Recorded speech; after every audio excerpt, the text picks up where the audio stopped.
Aki, the African voice, and I am Bayero Agabi. Cyber Africa is meant to connect Africa with the new age through reports that are of relevance to Africans' development.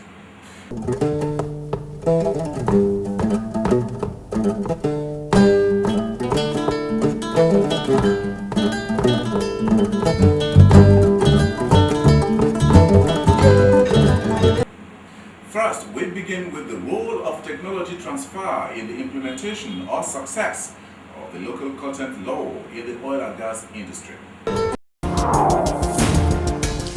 The fast pace of technological development is transforming our lives.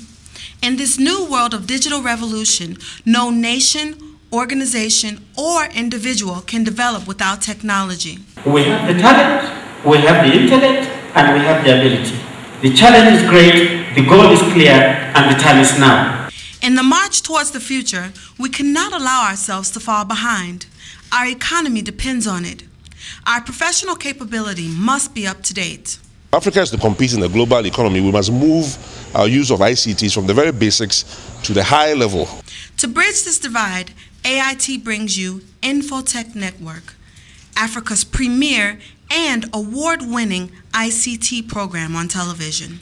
And the winner is Mr. Bayero Agabi from Africa Independent Television of Nigeria. For participation, contact AIT Head Marketing in Lagos or Abuja, or email Bayero Agabi at aitinfotechnetwork.com. AIT Infotech Network, bridging the digital divide.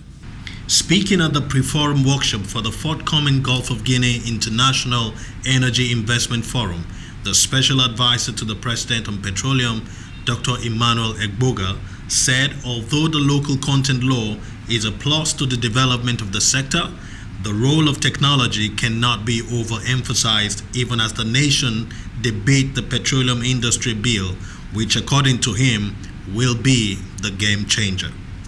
Opinion has divided on whether the proposed reforms of the Nigeria's oil and gas industry will stimulate or endanger investment due to the structural, regulatory and fiscal provisions of the Petroleum Industry Bill.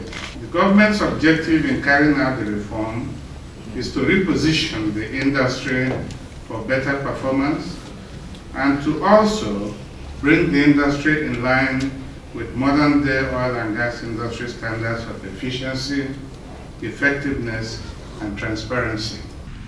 To put into proper perspective, the Gulf of Guinea region accounts for about 10% of the proven global oil and gas resources and remains one of the largely underexplored basins where exploration success rates still rank second to none. In addition, its geographical location allows it to easily access huge market in North America, Western Europe, and the West African sub-region market.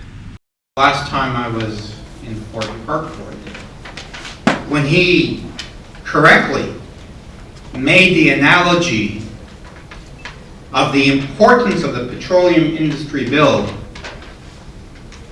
for Nigeria in a manner similar to the importance of the healthcare bill in Washington. And this comparison signifies the strategic capacity of legislation, one in an area of healthcare, the other in energy, to change perceptions. In my capacity as president of a consultancy called GWEST, we represent a significant oil province in Canada with abundant national resources, who have tasked us with the responsibility of identifying capital markets. As a matter of fact, the Nigerian oil and gas industry has continued to evolve since its inception in the 50s. The time from the late 50s to early 70s was a period marked by control of the industry by international oil companies, while state involvement was restricted to quasi-regulation, primarily for control of price of refined products, collection of fees, rentals, and royalties. Reliably informed that definitely the National Assembly is working cooperatively with us, and we believe that by August, to be more precise, that this bill will be passed. I spent some time in Washington, D.C., there are many other places around the world where they have invited us to discuss further details. And when you say lobbying, we are not lobbying, we only explain what we have in the bill.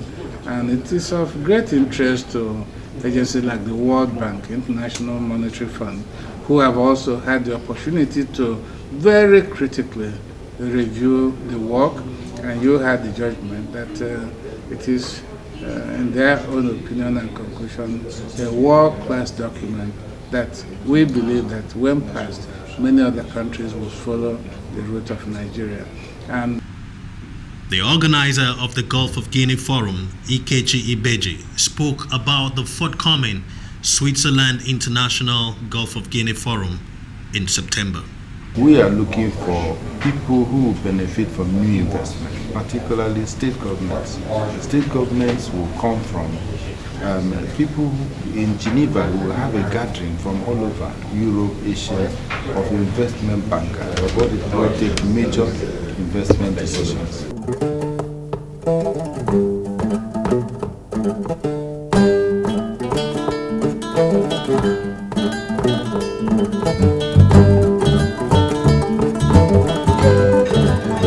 Just before I leave you, let me share with you the views of the DG of NIDA, that is Cleopas Angaye, on why locally made computers are failing.